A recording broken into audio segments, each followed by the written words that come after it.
Okay, back with our real thoughts. I have a really interesting one I want to do because we just put this back up on YouTube. And No, this I think is a fascinating movie to talk about. I don't like it, but I think it's still intriguing. Let's talk about Temple of Doom.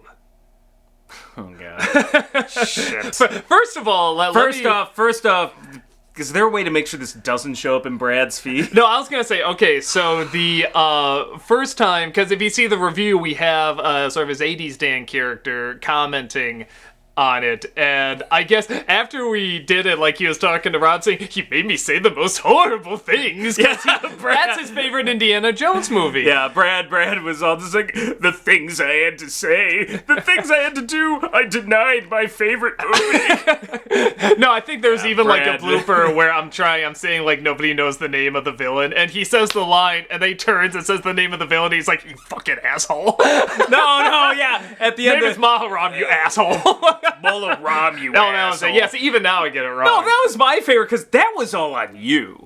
That was not me, because he comes up to me, like, after that review, it's like, what are you, two idiots? Like, I'm like, that was him. He wrote that, and I knew what the guy's name was. All anybody remembers about that guy, unless you're a diehard fanatic, is that he takes the heart out. And honestly, he's not even like a bad actor. I knew exactly who that was. No, that is on you. I want the world to know that was him. Fine.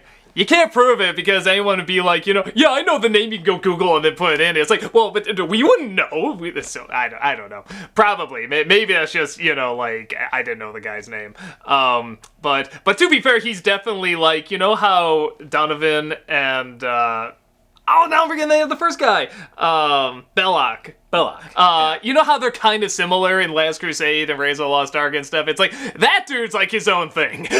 Like, he is just completely 100% like, no, there's no similarities to other You know what? villains. It's funny. I actually never thought about it till you just brought that up. I'm like, nah, Belloc and Donovan or not. I'm just like, well, they're both just kind of working for Nazis and selling their souls out to get the trinket. Semi-older. I'm like, yeah, actually, now that I think they both about have, it, like, the diehard creepy Nazi guy to their side. That's always been a criticism. That really enjoys his killing. That's always been a criticism of Last Crusade, and I always thought it was like Raiders. A little overplayed, but yeah, it's a little bit of a legit point. But it did it so but well. it in my opinion, did a little better. But he didn't take my advice. It's really Didn't tough. I say trust nobody, Dr. Jones? It's really tough. Which one's better, Last Crusade or Raiders? I'm Raiders. See, I'm Last Crusade is a close second. Yeah, see, me too. I'm like just barely. Temple of Doom. I like Temple of Doom more than you. However, it is definitely a solid third. It is in no way like I can't even have to be like, oh, let me think about it. I'm like, no, that is definitely the third best. Crystal Skull for me is still rock bottom. My phone's poking me. Yeah, here's the interesting thing. It's like 1, 2, then some space where you get 3. That's Temple of Doom, and then Crystal Skull would be somewhere off this screen. Now, see, here's the interesting thing, and we talked about this in the review, how people were just so diehard no to Kingdom of the Crystal Skull, yet for some reason Temple of Doom really gets kind of a pass. And in many respects, there are so many scenes, in my opinion, that are just so much worse. But there's also kind of this... No, it's not. No. Here's what Shut your whore mouth! No, because think about it. This is now a sibling rivalry. No, it's more but of a sibling here's the rivalry interesting than thing. Here's what I was getting to, is that in my opinion, because, there is just almost nothing fun in Temple of Doom. It's just, it's miserable, it's unpleasant. Brad and I do agree on this, that Temple of Doom is a hard R movie. I don't know where PG-13. Yeah, I don't know where that came from. It invented this for a movie that's clearly But this is why, R. I will say this is why it is hands down, even though it's my third favorite, it's better than Crystal Skull. It is a hard R movie posing as PG-13. Just what I was gonna say. Where Kingdom of the Crystal Skull, as far as I'm fucking concerned, that is a PG movie posing as a PG-13. Here's what I was gonna say, is that I much rather, even though I think Temple of Doom is kind of, and it is kind of hard to compare it, but I think it's a little less. I say I much rather watch something that's insane rather than something that's dumb. And Kingdom of the Crystal Skull is dumb. Temple of Doom is insane. Oh, it's it is nuts. batshit insane. It is so insane. But it does have dumb moments, which really annoy the hell out of me. The annoying moments in Temple of Doom are just so much more annoying to me than Crystal Skull. Brad with and I Willie and Short Round and stuff, and I want to just boom their heads together. They are so obnoxious and loud. Honestly, Short Round never bothered me that He much. did me. Strong wood! No time for Dr. Jones! Very funny! Come on. What about that Academy Award winning? What about that Academy Award winning line? Indy, no, please, I love you.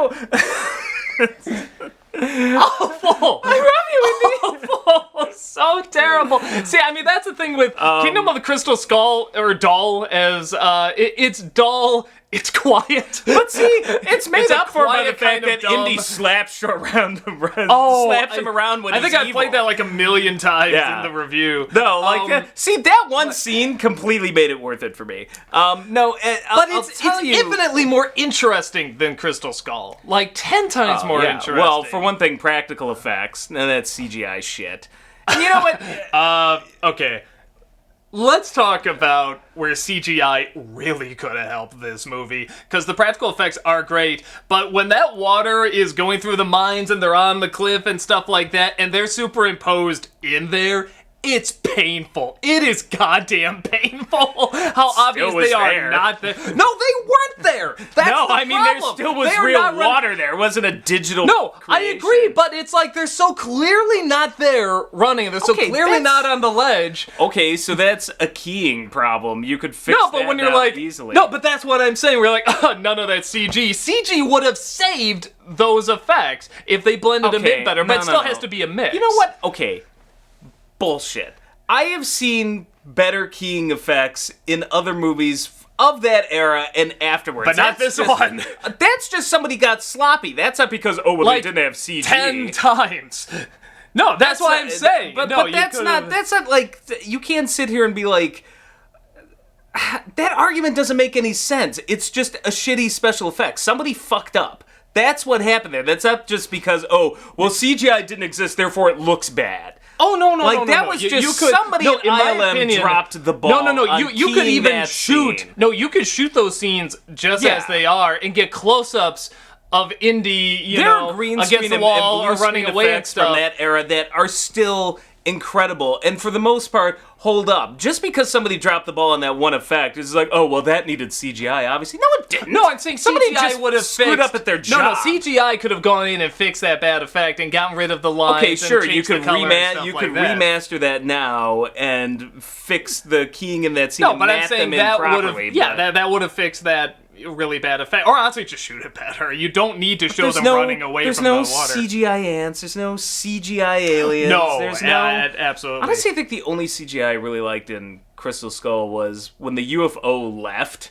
I was like, that's kind of cool looking. Like, no, but by far the worst. Sucked up the whole. Like, I kind of actually liked that, but by far the worst CGI in Kingdom of the Crystal Skull was Shia LaBeouf. It never looked like he was there. It never looked like he was interested in what he was saying. He was about as interested as Jar Jar Binks was interesting. So I like the practical effects. Okay, well, here's an example. The fucking CG of the fire ants and everything. I know people are like, they're really going to get real fire ants. We got real bugs in Temple of Doom. But that's my point. It's just like, they had real bugs in Temple of Doom. That scene, there's real fucking bugs there. And that scene, like, every time I'm just like, I'll give that actress credit for as Kate Capshaw. Obnoxiously annoying as she is. Well, I want to get to that. Well, as obnoxiously annoying as she is, she went in with all those goddamn animals, insects, bugs, and stuff like that, and there was an interesting behind the scenes. The person seems really cool. Like, the actress seems really cool. I give her the Senior Cojones Award for that. No, because she was saying, like, what she did to be in that scene, because she's terrified of bugs, and she says that, she just did meditation, and she was training for that day, and you see her in the behind the scenes, she's there just like this, as they're putting the bugs on it, and she said, I just told them they are just innocent little creatures, and they're curious, and they just, are around you and stuff, and then when they said action, she stopped with the meditation, just like, wah! Let the real person out. I like how, like, Spielberg, like, she married Spielberg. I would have been like, fuck you. Yeah, divorce After right that, now. I don't know, like, no, that's probably what happened. Maybe they like got in a fight, and he's like, "I am so writing this scene for you. Hate bugs, right? I'm writing this." But yeah, or even Allison Duty in Last Crusade with the rats. Those nowadays would be like, "We'll just CGI a bunch of rats." Like, I love rats, though too. apparently the story goes that was the case. That I know in reality, I think she's British. So she didn't have that hot Austrian Looks like the best accent. part of spoken for. Oh, she's a Nazi. I didn't trust her. What did you? I didn't trust her. I just banged her. But she said that was the big issue. She's like, she wasn't really so much scared of the rats as she didn't want to step on them. She felt bad. Like, I mean, all of these effects are real and they're practical. And I like that about this movie. It has that old grungy kind of grimy, and it's like it's a fucking horror movie. It's definitely it's a one of those 80s what the fuck movie. movies where Raiders had elements of that 80s what the fuck. This was all the way we are in there what the fuck. So movie. the intro I love. Even that was awkward. The dance sequence and everything. That's so okay. That was so 30s, dude. Like that. If you know what they're spoofing, that straight up was like. I just look at them like, yep, that looks like 1936 to me. Like Not with the Indiana dance Jones. and even when he comes in, the freaking shish kebab, the flaming. No, that's cool. When he comes in. That whole the minute he comes in looking very Humphrey Bogart, looking very smooth, I'm like, okay, and he's sort of like, they're trying to make him as kind of like the anti-hero, but again, I'm almost wondering, is it him, or is it how obnoxious they made her? Because as soon as she comes in, it's like, God, just everything seems off and awkward and weird. But it's half, okay, I gotta get to that eventually, but, so it's half what I like about the first half is it's half kind of 30s, little bit of screwball comedy, and it's also really dark. And I like that, right down to him getting on the plane and just like, see you later. And he's like, good luck, Dr. Jones. This has got his name on the plane. And I'll even say, I like the action. I like the gong falling down, him running across. I mean, it's like the balloons. It's like when the action starts. I like the in-joke Club Obi-Wan. I like that. As ridiculous as it is, and that's where I lose my shit, because people are like, nothing the fact you can't ride in a refrigerator and fly, and I'm just like, okay, I know in Mythbusters, like, technically they've proven that maybe you can, like, hop down on a raft and fly out an airplane, but I'm like, highly unlikely.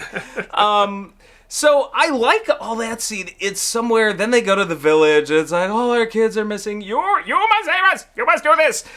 And somewhere once they get to the palace, it starts to slow down, and I can't... after the heart comes out. Yeah, I can't, particularly... after...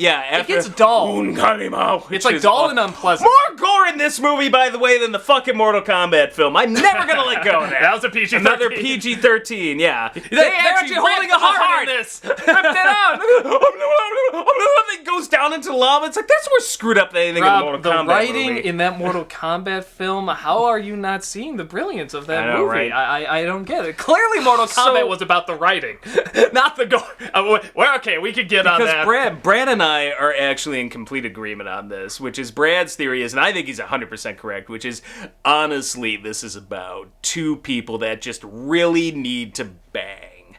And they never get to. And that would solve everything. And I agree with him 100%. Here's the problem. This is the biggest problem. This is what kills the movie for me, is the person he needs to bang is Kate Capshaw. And much rather bang than bang. And this is where, like, Brad and I are complete agreement. We like everything about this movie, and this is where, like, we're on the same path and we diverge. Because he's on the path of, oh, I like Kate Capshaw in this movie, and I'm on the path of, I hope she dies in a fire. Yeah. I can't do it. She is so annoying. Andy! Oh God, my ears. There's something really weird too about, like, anytime her this loud guy must have been really small. He fit in a little. Shut up! I just forgot about that. I know. That's what I want to like, and I will say this: it's almost worth it for Harrison Ford's reactions, because you could just see his eye twitching whenever she talks. But I just want to, at some point, just shut up! Shut the hell up! The scene... And the only scene we got that was close that I love is, Indy, there's a dead body down there! It's gonna be 2 dead bodies down here if you don't hurry up! There's an interesting scene in this movie, and I never really thought about or paid much attention to it, but I was thinking back to it. I forget if I talked about it in the review, but it's before he starts the quest. It's before he goes to the palace, says he's gonna save the kids and stuff, and he's looking over this landscape, this beautiful landscape. I'm pretty sure the sky or the stars are blue screen or something like that. And he's talking with Short Round, and it's interesting because I said, this is something that Spielberg has. I think sometimes some directors are missing while make big movies. But there's a missing problem. This is a really, what this scene is. This is supposed to be okay, you're going to sit down and think for a minute, just sort of talk, chat. Mm-hmm. To show there's a little bit of substance to this. It isn't just fighting. And, Return of the King did that too. The calm before the storm, it's so quiet. The deep breath before the plunge. Yeah, that really is kind of what it is. And it's a beautifully shot. Oh, the pacing is right. The acting is right. What they're talking about is really fucking stupid. They're just yeah, I'm gonna get rich. That's what it's about. You almost want to Fortune and glory, kid. Yeah, Fortune and glory, kid. In case you missed that, I'm totally gonna be like this at the end. I'm not setting up anything. Total fortune and glory. Yeah, you hear that? I'm like, well, so this is nothing. Well, but this is but isn't that fascinating that everything else was right? Where that scene was, the pacing, the music, the acting. I didn't have a problem. It was just the wrong. That's all. The subject matter was nothing. It was nothing subject matter. But they're treating it like something really deep and big. They're treating this as the substance of the movie. Because we've established in Raiders, even though this is a prequel, we've established in Raiders that he's Indy. I love him. People are like, oh, he's the great American hero. I'm like, he's an anti-hero.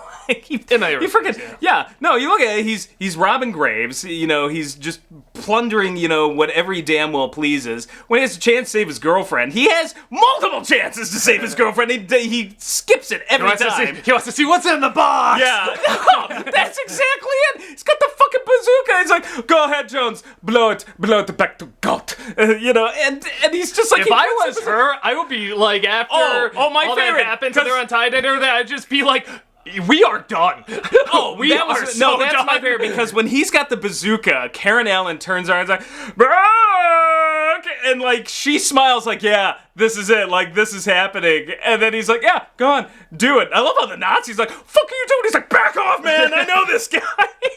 He's like, we are passing through history. This Dr. Jones is history, blow it back to God, do it. And he lowers the thing, and I can just imagine Marion's face just like, gotta be fucking kidding me. He's got a bazooka. And so he's very much an anti-hero. And that's what I love about the character is he's not perfect. There's this weird dark edge to him. So this was their way of starting him off as all right, we're gonna give him a soul. That apparently his breaking point is not saving his girlfriend's ass, but apparently little kids. Yeah. And I think that's the thing too. There was also part of it that was fortune and glory till at the end he hands it over. It's but Indy. Yeah, just how fortune and glory, kid. How friggin' obvious is it? It's immediately set up. It's not. He's gonna have that change and everything, and it's just not. It's almost like a little kid's film. But I will say this.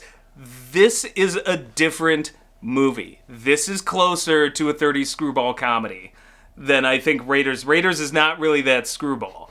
I think maybe the issue fucking is hearts being pulled out and shit.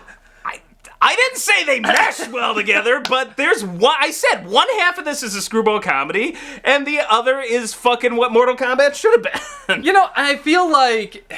It's interesting you brought up the comedy because both, particularly Last Crusade was this is what I was trying to do with the comedy, because the comedy mixed there so well, and it came from the characters. It came from Indy and his father working off each other, and such good comedy. I agree. And this one is not, aside from her going, wah! There's no comedy really with the characters, and the one that is an obnoxious character. And even during the fight scene, it's the slapstick is so annoying. I remember at one scene, this guy, the big burly guy, has a boulder, he's like, "Rah!" And he punches him, he goes, "Rah!" And he lets the rock fall on his head and drops his arms. And I'm like, Christ.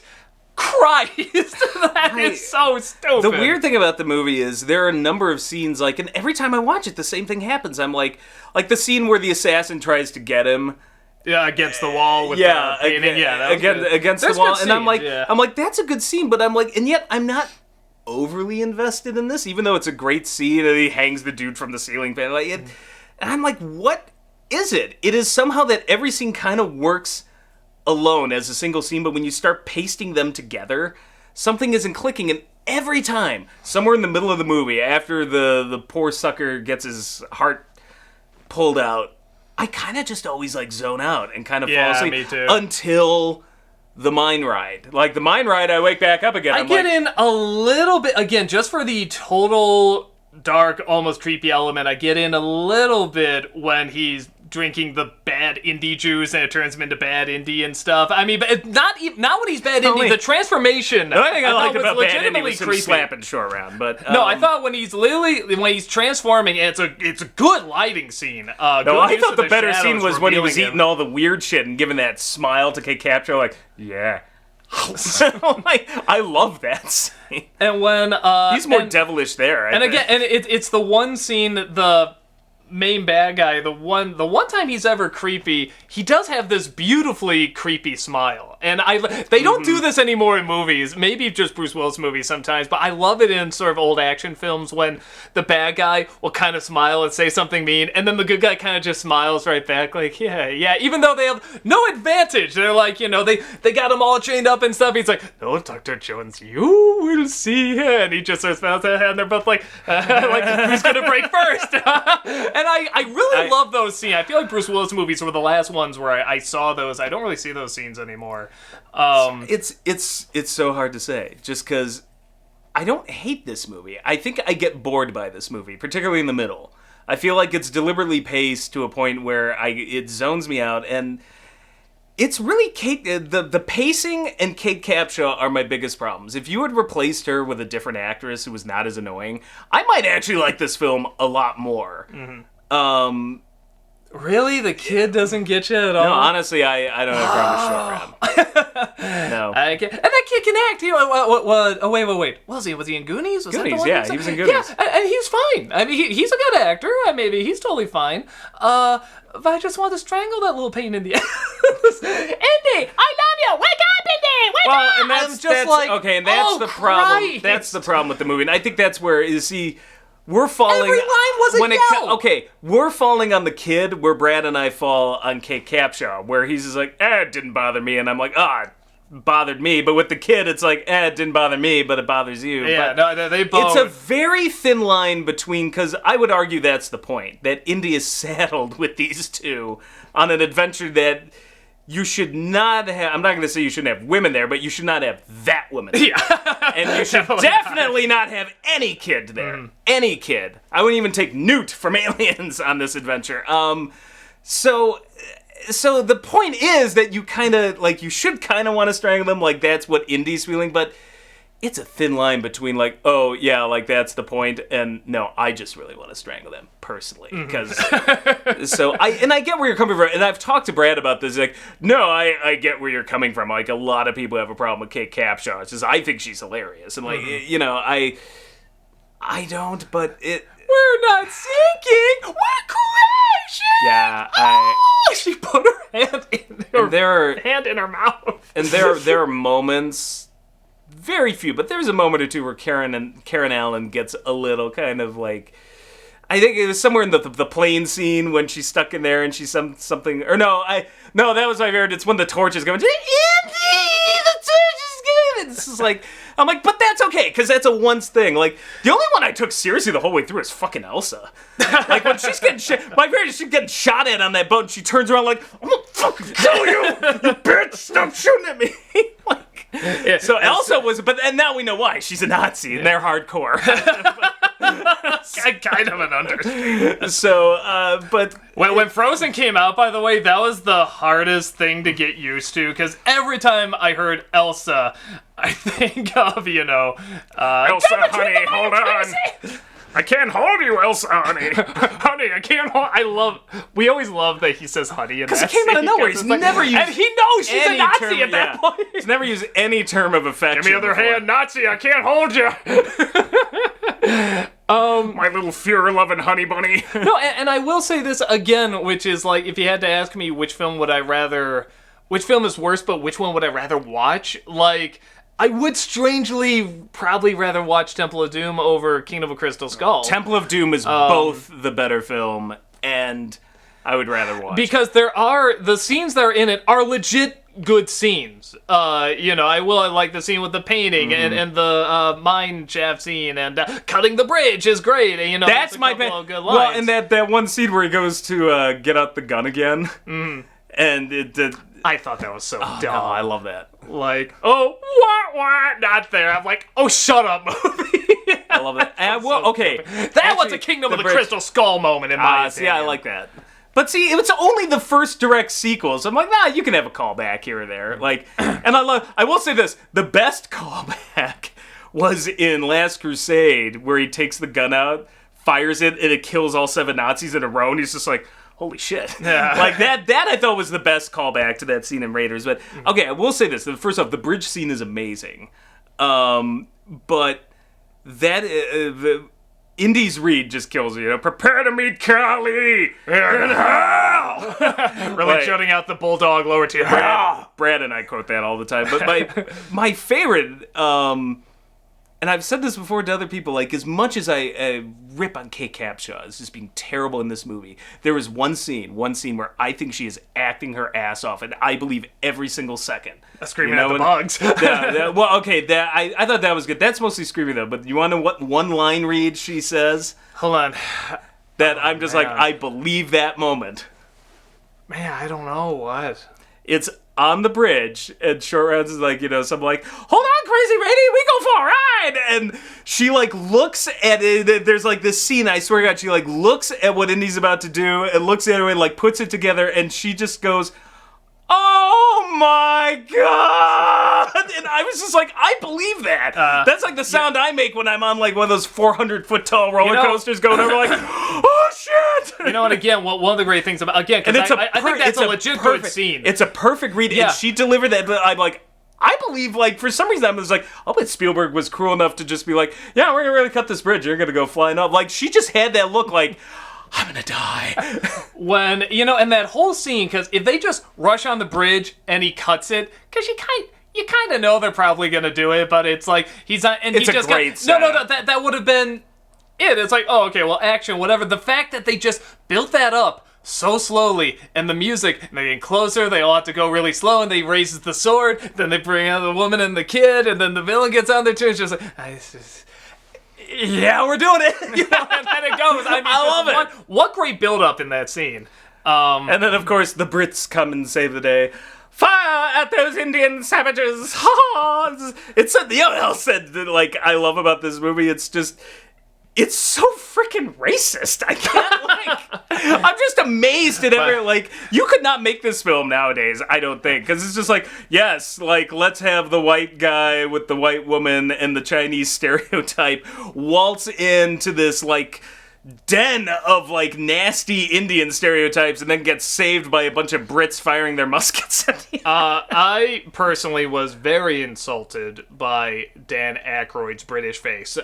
He obviously was not British. Why they couldn't cast a British guy, I don't know. But I was very offended. I love, like, this... Like, looking back on it now, like, because it's now 2017, that came out, 1984, 83, somewhere in there, I'm just like... Wow, this movie's so politically incorrect. Oh, yeah, no, a lot of this.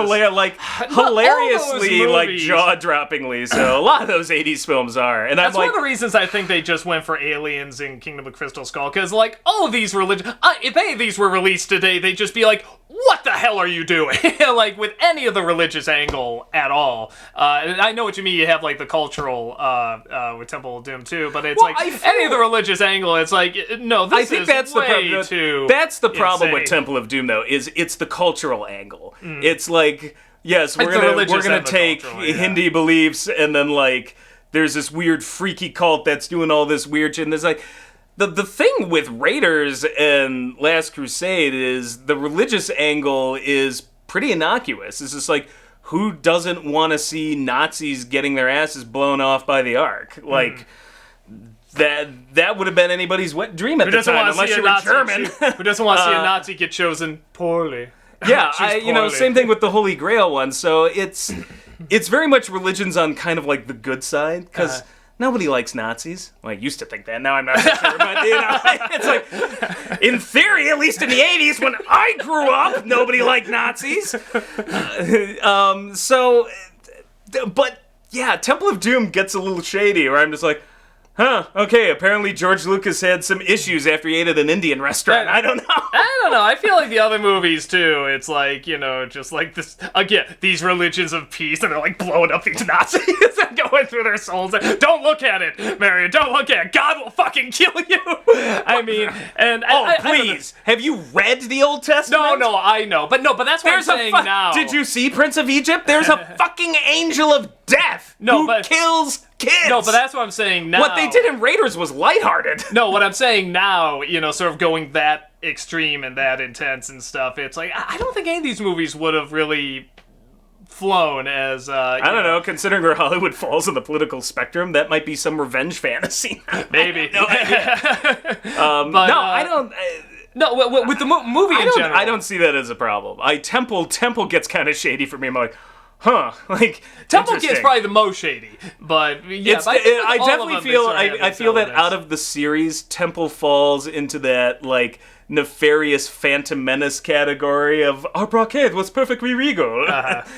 No, Lord Vader, and Misa love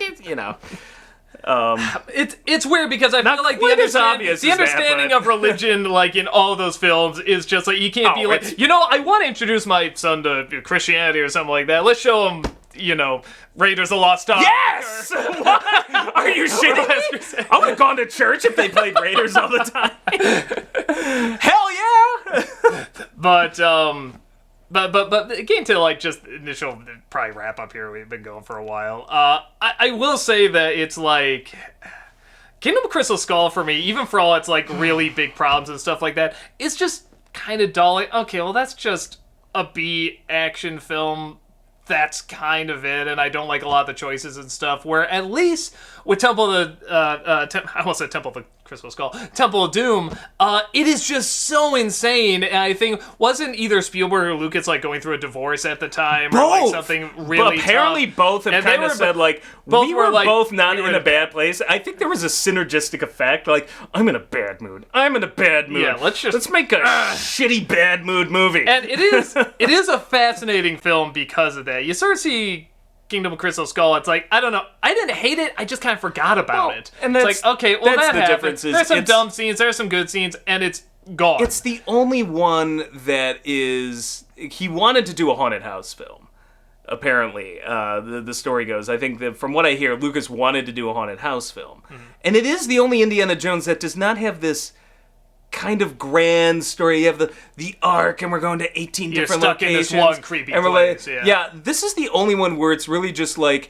and we're stuck in what is essentially a haunted house. I mean, it's in India, haunted temple, but it's a haunted temple. It's a Temple of Doom. It literally, the title just says it. It is the Temple of Doom. Whereas the other one, The Last Crusade, it's this big quest. The Kingdom, Raiders of the Lost Ark. Even the Kingdom of the Crystal Skull, it's like, well, at least it's a kingdom. It's a kingdom, yeah. Like Raiders of the Lost Ark. You get outside. This one's the Temple of Doom. It pretty much says what it is. Like, and on that level, I'm kind of like, yeah, I'm okay with it. Again, to me, this is just, it's an alright film with some really low moments that make me want to like fast forward or switch the station and come back to it. But there is not a single part of Crystal Skull I want to see again.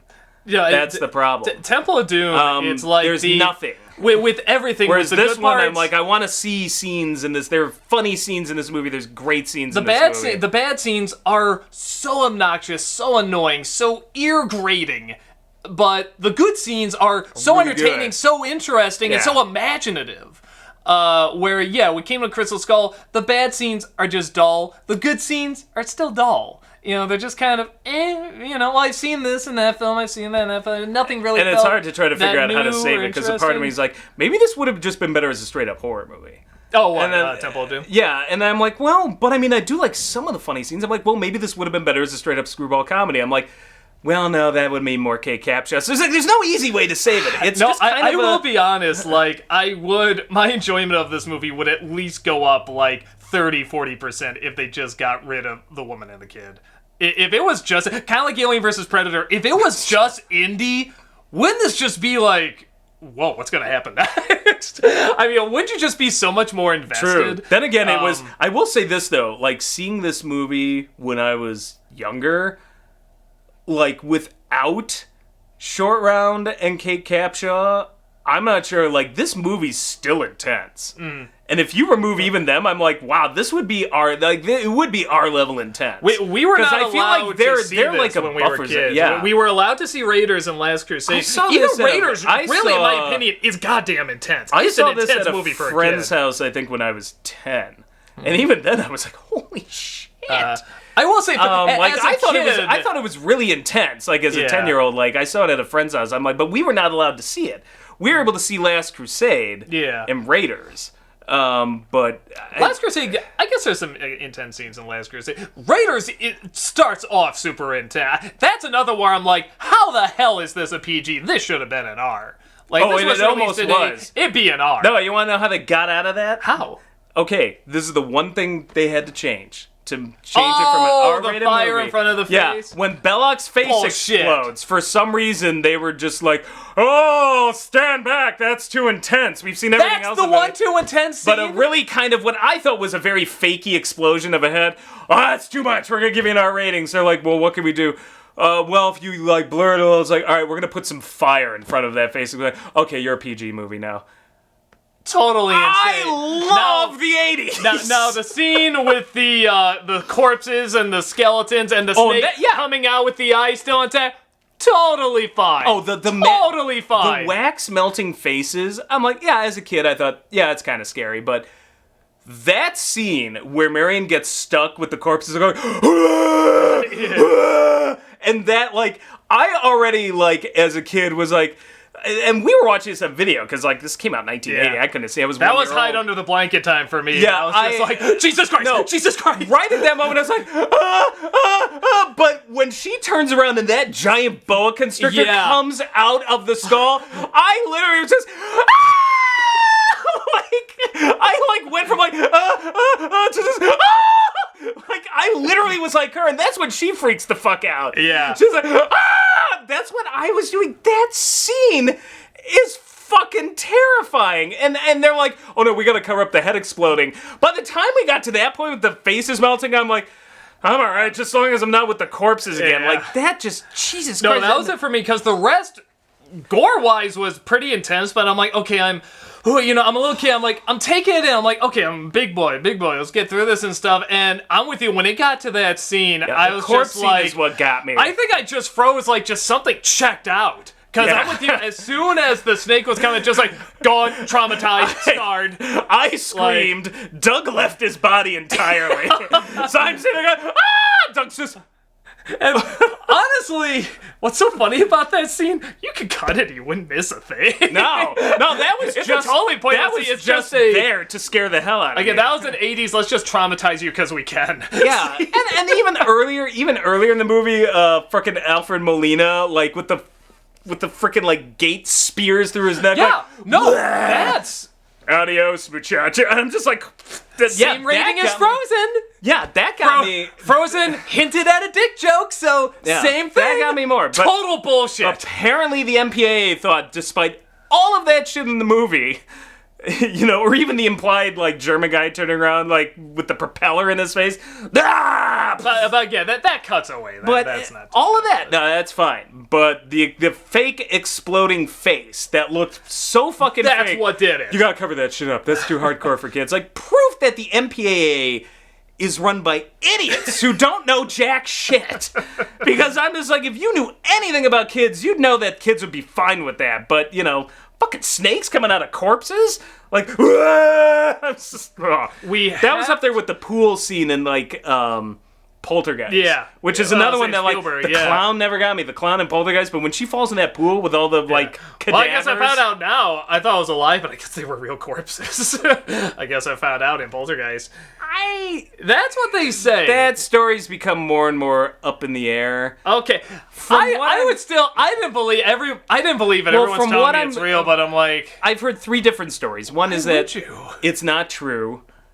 The other story is it is true. And the story I've heard, like, it was like, they were really corpses, cadavers, is that, no, they were not really whole cadavers, muscles attached and everything. They were real skeletons that you would use for, like, medical display, that they then added makeup and stuff to make them look Why good. would you? Why but not that just the get actual skeletons were... a fake one. I mean, there's plenty of fake skeletons. Apparently back then it was cheaper to get, like... It was dark times, the 80s, all right? Yeah, man, okay, weird. so we had an art teacher. I don't know if you remember this, but she had a human skull. Remember That's the skull? right. That was a real human skull. And she said in the old days... That's right, I do remember that. That you could get these things in fairly cheap, and they banned the trade of it in, like, the U.S. and a number of countries, because, like... people would disappear, and then all of a sudden, hey, I've got a skull to sell. You want a skull? I can sell you a human skull. Yeah, no. Making a movie? I can get you dead bodies. I mean, my guess is that if they were real, it was that sort of thing, and they threw makeup on it. So I don't know where you get that many corpses in a state what of if they smell? decay. I don't know. But no. But what was I gonna say? Watch, everybody's gonna. I don't know. Somebody. I gotta fact check it. Yeah. I wish the director or somebody would put it to rest once and for all what they actually did. But like a full description, I never get a full description. I want to know exactly what went down. So yeah, again, we get really sidetracked. We just got sidetracked into what the fuck 80s, both good and bad. Well, it's Temple of Doom. That's just what's gonna happen. This is what it does. So yeah, as I said before, I much rather see Insane over Dumb, because Insane can still be intelligent. And interesting and fascinating. Dumb is just dumb. Actually, sometimes you can do dumb right, but Crystal Skull is just dumb. Doll dumb. It's a doll dumb. Yeah. I don't like the movie. I guess you think it's okay. For me, it's in the okay category. If I watch only the parts I like, I actually am just like, this isn't that bad. If I have to watch it the whole way through, I'm like, this is okay, I guess. See, if I could only see the good scenes, I would say it's okay. Like, this is decent. If you ask Brad, he's like, oh, that's hands down the best Indiana Jones film of all time. It is known by Khaleesi. But, yeah, I really wanted to review it because I was so sick of everyone just being like, no, how could Crystal Skull insult this trilogy of perfect? I'm always like, wait a minute, because everyone just totally, it's like Ghostbusters 2, they just forgot they don't like this movie. Oh yeah, no, they can hate this one more. I've got a lot of problems with Crystal Skull, but things like the nuking the fridge, and how could you put something that unrealistic in a movie? And I'm like, guys, like, there's fucking people getting their hearts pulled out, the Lost Ark Shia LaBeouf, by far, the most annoying character we have ever had in Indiana Jones. Really? And I am not Shia LaBeouf fan, but really? Flying out of a dinghy from a plane that's about to crash, down the mountain, over the waterfall, through the woods to grandmother's house we go, into the Indian village. Like, there's so many things that I'm just like... And there's problems with Crystal Skull, and I'm like, they come down to writing, they come down the way the film is spaced. There's 100 things. Tons of things. Those stupid little things always drive me nuts. Like, and that is the reason I will always hate this movie. Really, that was the reason. Like, that was the pushing point for you. Like, the nuking the fridge was where it was just too far. It's literally a movie where a knight is alive for years and years. Yeah. Oh, that's my other Holy Grail. Yeah, that's my other favorite. Just like, they can't survive in a fridge. You know what? I can't do this. Aliens, really? I'm out. I'm like, oh, so the 500-year-old knight who drinks from the Holy Grail. That's all right. Okay, that made sense. Like, and again, I can totally see I can see not liking either movie. I can see liking either movie, honestly too. I can see why Brad would like. That was another thing about Crystal Skull that didn't bother me. I'm like, having aliens in it didn't bother me. Setting it in the 50s, it almost made seemed sense. like the next. Honestly, it was the next logical step. When you look at how the series goes, I'm like, okay, like if you look at it as a prequel, you start off with really ancient religion. You got sort of the Hindi thing. You're in the jungle. Then you move to Judaism, Raiders of the Lost Ark. Then you move to Christianity with Holy Grail. You skip all the rest, and then you go straight to science! But the time frame it was set in the 50s, it made sense. It wasn't the fact that it was aliens, it was the fact that I thought they were executed horribly. I would love to see, like, the religious history of, like, because in Indiana Jones, just all these religions are real. So it's like, how do they all mesh? I'm really curious how they all go together. Indiana Jones battles Amaterasu, the sun god of Japan! From Mars. So... yeah, that's our initial thoughts on it. Indiana Jones battles Scientology. Oh my god! Indiana Jones and the Dianetics. They always say they're gonna make another Indiana Jones if it was if should be the next one, Scientology was the religion. Oh my god, that's yeah. Okay. You can write the story yourselves. We go do with it as you will. The Temple of Doom, it's alright. I don't like it, but there's good scenes in it. Like, it's very much a reserve, like, it's alright. So that's about it. We will see you next time.